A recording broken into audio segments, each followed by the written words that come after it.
Late for the roundtable today, the president's crackdown on travel and controversy on Twitter. And also, of course, this health care bill and where that may be headed now. But first, let's get to the introductions. H.T. Smith, widely respected Miami attorney, civil rights leader, law professor at Florida International University. Saman Movasagi Gonzalez is founder and managing attorney at the Florida Immigration Law Council.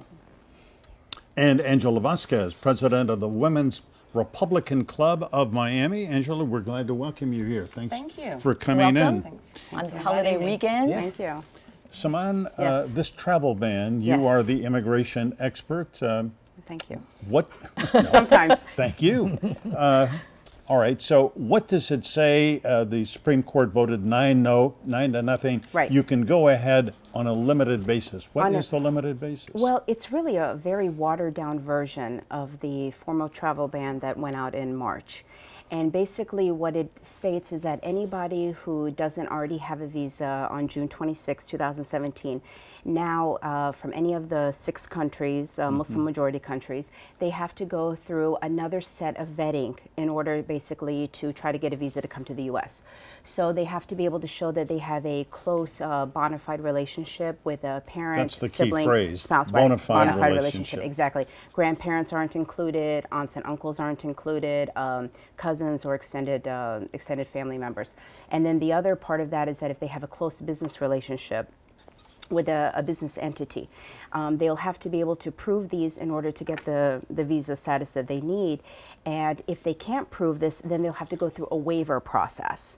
And with the waiver, they have to be able to prove that they themselves are not a threat to national security, that their restriction will have undue harm to them if they're not allowed to come to the United States, and that they have a purpose for coming to the United States. Right. So basically it's another added layer. And then there's he also put the pause, the Supreme Court put the pause on the refugee program for 120 days. And the travel ban is going to put on pause for 90 days. So it will all be revisited again in October, but this is where we stand as of now.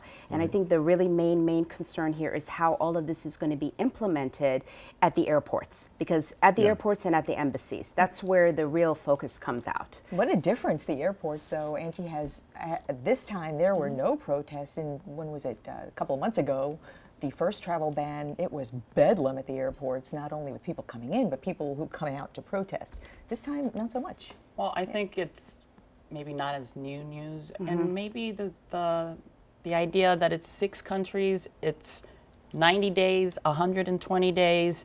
I think it's been overdone in the news a lot, and it's not as bad as it sounds.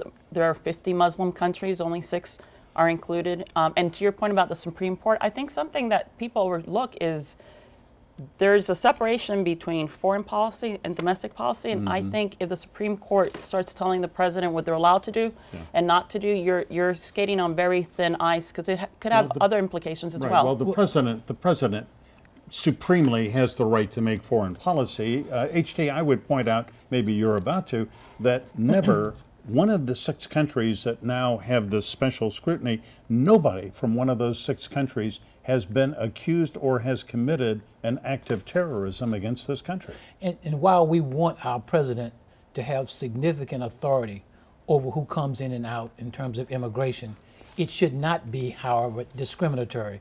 And that's what the big concern was. And we're talking about doing this for the purpose of stopping terrorism.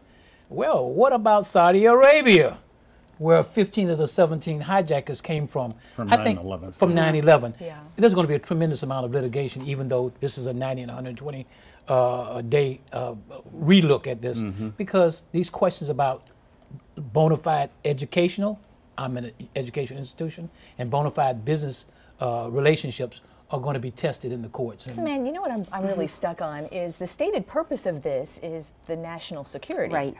But in practice, why does grandma get cut out? You know, quite How frankly, does so that- this decision came out last week. So everybody's been scrambling to find out exactly how is all of this going to be implemented, what's been going on with it. And I've been reading so much, and reading the Department of State came out with a cable, the FAQs on the Homeland Security's website and whatnot.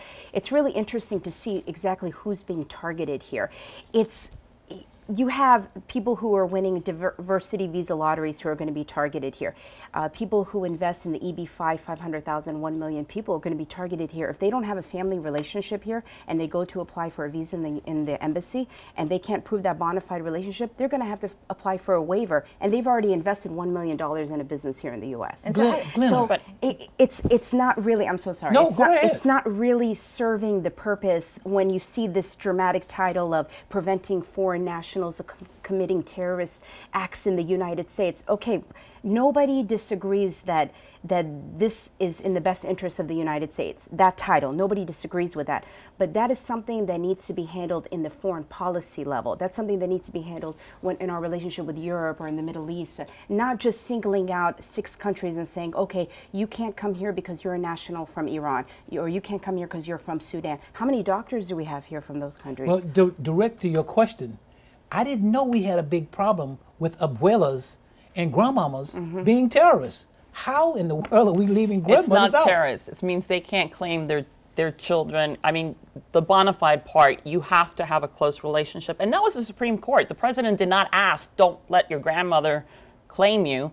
That's the Supreme Court. I would assume that to get that unanimous vote, there were probably concessions. And I don't know why grandma. I have the answer to that. There's the Immigration Nationality Act. Right, Yes. which classifies what's called an immediate relative. Right. Oh, okay, so an immediate relative Yeah. is you being able to apply for your spouse. Children who are over 21 can apply for your parent. These are immediate relatives, siblings. These are the family-based preference categories that are already set by the Immigration Nationality Act. So the that's INA. 50 years old. That's not Right. something Yes. that the president nor the Exactly. Supreme So Court they took went it to. as that Yeah. standard to to utilize it for a close relationship. Angela, the president has said repeatedly over the last couple of months that what he is looking for is national security, not for a Muslim ban. But the lower courts, both at the trial court level and the appellate level, have looked at what he said during the campaign and have said he is attempting an act of discrimination based on religion. And if we took everything a candidate said during a campaign and held their feet to the fire, whether Democrats or Republicans. Well, they say a lot of stuff. But there are That's true. 50. So do that.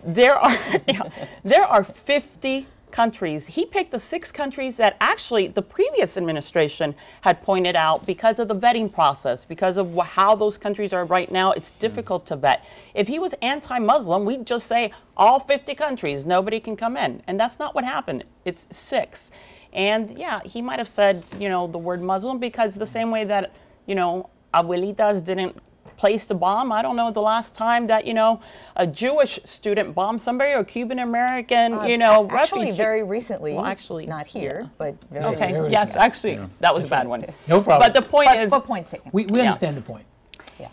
All right, well, let's, if we can, look at least briefly at this health care bill. And HT, it certainly appears even to Senator Mitch McConnell that the only way to solve this impasse is for Democrats and Republicans to sit down together and try to find enough Democrats to come and sit down and negotiate something that they can accept. Yeah, obviously the political leaders know that that's the best way to do it. The problem is that the key points for the Republicans are the non-starters for the Democrats, and the key points for the Democrats are the non-starters for the Republicans. The Republicans are concerned about the high cost of the premiums and the deductibles. The Democrats are concerned about providing access to health insurance and not having 22 million people lose their health insurance. Higher there. That's one of the highest concentrations of Obamacare. Right. They love The Obama. highest They in the love nation. the care, but they hate Obama. You know what? There's a lot of talk about that we need to do about this healthcare issue. So what do you say? We take a break really quickly and come Okay. back, pick it up from here. Okay.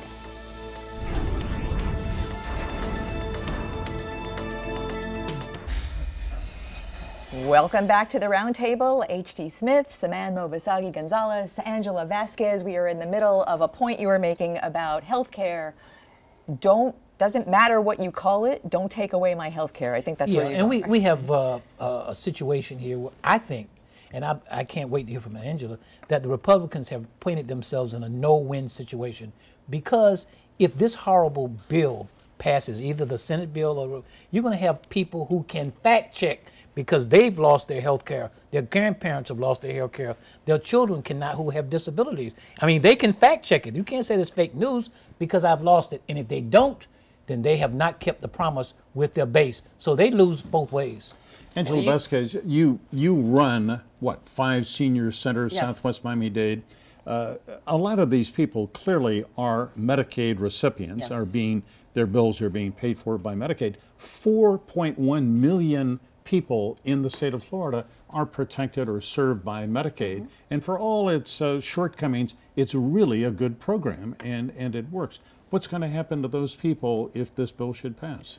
Well, first of all, they slowed down the rate of Medicaid. They're not cutting Medicaid. And well, my seniors are mostly low income and they're up over the age, many of them are over the age of 80, so they wouldn't be affected. But during the Obama presidency, they went up to not just the poverty line, but 138% over that. So you do have a lot more people who have it. It's a very expensive program for the states. And I would say that one of the major problems is Medicaid, because you do have states that took the money. Yeah, Florida did not, and of we course. did not. But so now you have states like, let's say, Ohio, West Virginia, Arizona, that what's going to happen to, and they're Republicans, and I think that's part of the argument too. What are you going to do with those people? What are you going to do with programs when the money stops growing? Because it's not really a cut. They're cutting the rate of the increase. But isn't essentially that the question, no matter which way it goes? But when you talk about our government, life,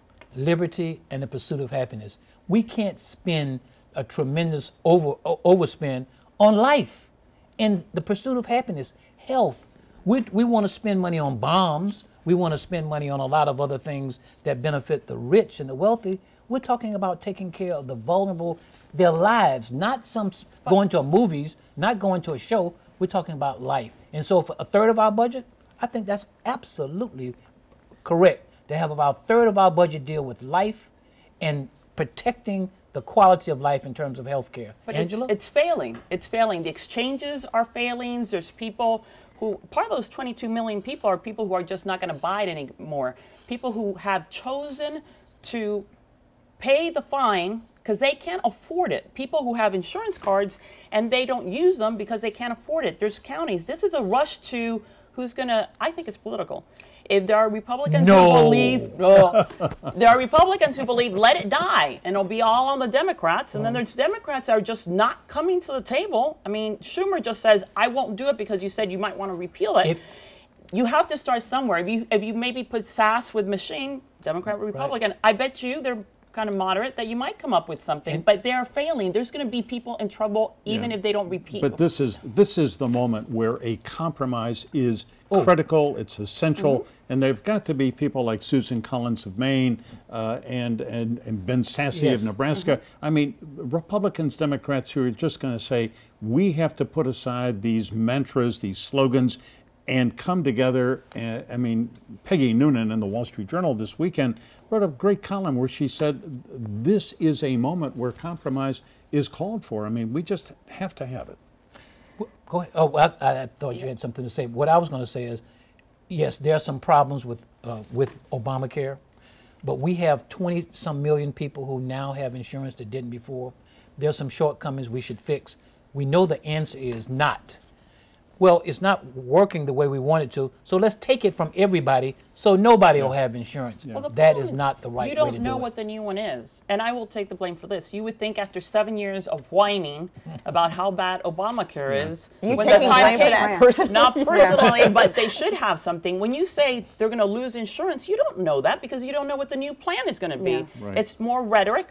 Fake news or not fake news, more rhetoric to scare people. The congressman that was here before, I mean, everything that came out of his mouth was about how bad this is going to be and that's going to be, and it's all washed. Well, you say, it I has don't- to be fixed, you and say it I- has to be you- compromised. You say I don't know what it's going to be. The Congressional Budget Office says 22 million people will lose insurance if the Senate plan is in. The person in charge was appointed by the Republicans. You don't trust your own party people?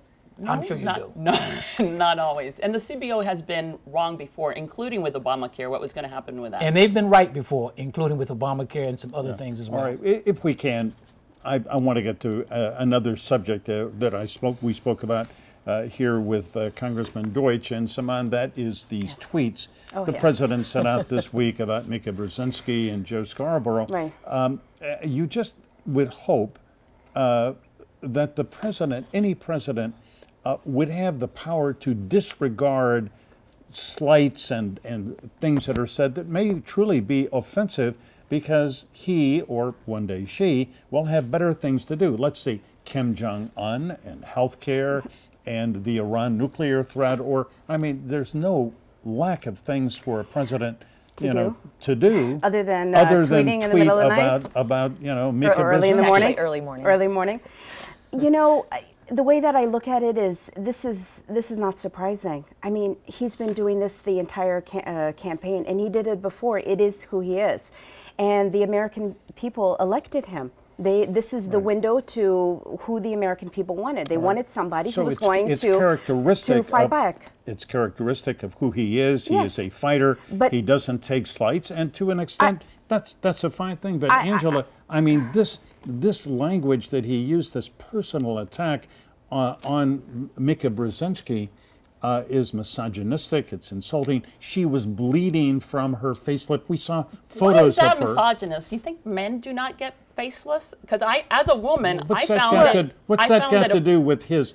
Look, let's focus I on think it's his a totality, though, because Okay. he's You know. also he went after the other attorney who was breastfeeding while he was in a depot before. He's called women names before I believe you vulgarity. can So I think fact check that 1 out of 4 of his tweets does get personal, but that's all you see on the news too. You don't hear what he does or does not sign. You barely heard about what happened in the Supreme Court and the Lutheran case and all the other But cases. isn't because he distracting? I mean, his own Well, actions take the attention away from important work that his administration is doing. I personally don't mind the tweeting. I sometimes get scared in the mornings. You know what? Because I rather he not do that. But the hatred and they've attacked his wife, his 10-year-old son, on Broadway. attacked I'm going to call, No, just, not- just for not time, like I'm going to that. call time out, because can you all stay one more Yeah, sure. round? Stick Let's around. do that and take a quick break and come back.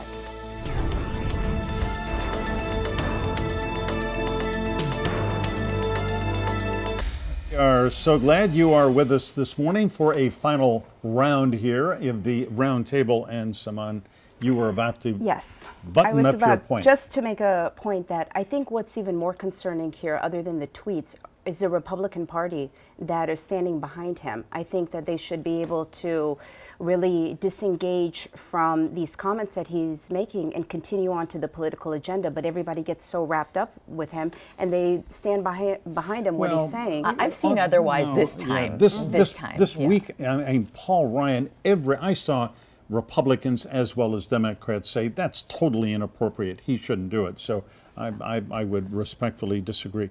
If we can, I want to move on to a topic we really tried to bring up last week and didn't have time for, and that is the future of Stephen Battelle as the chairman of the Florida Democratic Party. H.T. Smith, you're quite aware, at a big gala a couple of weeks ago in Hollywood at the Diplomat, Vice President Biden was the speaker. It was his 40th wedding anniversary. Steve Battelle tried to get him on quickly because it was, and here's a picture of Steve, because it was their 40th wedding anniversary, and neglected to introduce all the state lawmakers. And when one of them complained to him later, and they were justifiably angry about it, let me put up for you at home what Mr. Battelle is reported to have said, if we can put that up on the screen. He said, Steve Battelle said, they're like children, these black lawmakers, they just don't get it. I raised more money in this amount of time than they ever could. That's what Senator Oscar Brannon of Miami Gardens quoted Senator Lauren Book as saying. Lauren Book's a white woman from Plantation, and it was she who brought this up to Steve Battelle. When you heard about this, what'd you think? Well, first of all, there's no constituency in the Democratic Party more loyal to the party than African Americans. And when I heard that, I was offended, but I was hopeful that Battelle, would meet with the leaders of the Democratic Party who are African American. And he did the next day. One, to Keon McGee admit that he was wrong. and Oscar Brannon. 2, apologize. 3, tell him that he will never do it again, and they then take some affirmative steps to show that African American leadership are included in the leadership team of the Democratic Party. He's done 3 of those. He has not demonstrated that he still is not cutting the black leadership out of the important decision making, and that's critical. And if he doesn't do that, we'll be talking about the former head of the Democratic Party. Right. Yeah, I don't see how, well, Angela, let me sort of get your reaction to this when you heard about this, read about this. I mean, these comments are just totally inappropriate, offensive, and, you know, Mr. Patel, who I happen to know a little bit, I know he felt badly about it. We've invited him to be on this program. He has not agreed to come. But, I mean, you just can't have the head of any political party talking about your black lawmakers as being childish. I think he should resign personally. I was shocked, and I agree. You know, the black African Americans, by and large, are Democrats, and you have something like that happen at a big event that was highlighted event. I think there's no excuse for that, and he should step down. We had, unfortunately, something bad happen on our side recently. Yeah, Right. Senator Frank Hartillis. And he stepped down. There's no place for that. And if it comes out, I don't know, my grandmother, if it comes out like that, it's in there somewhere, and it's got to go. It's not acceptable. Yeah. To me, it's not acceptable. Saman, you want to weigh in on this? I mean, I would agree as well. I don't think that that type of name calling is acceptable either. I would agree with probably the only thing that maybe we would agree on. But yes, I would agree with you on that. I just think that like she said, if it just comes out and blurts out to you, you need to have some either restraint or some counseling or something to deal with these remarks that is coming out like that. Character is who you are when nobody's looking. Yeah. Exactly. Yeah. Well said. I agree. Yeah, that's Jeffersonian, I Yes, believe he he is. said that. Yes, Yes, he did. Michael's the king of quotes. All right. He can name that Well, quote. I'm going to, today it is HT who wears the crown. HT, thanks for coming in. Thank Saman, you. always great to have Thank you so much. Angela, Thanks a we're million. glad you were here. We want you to Thank come you back. so Thank you. much. Love to. Appreciate it. All right, still to come. Final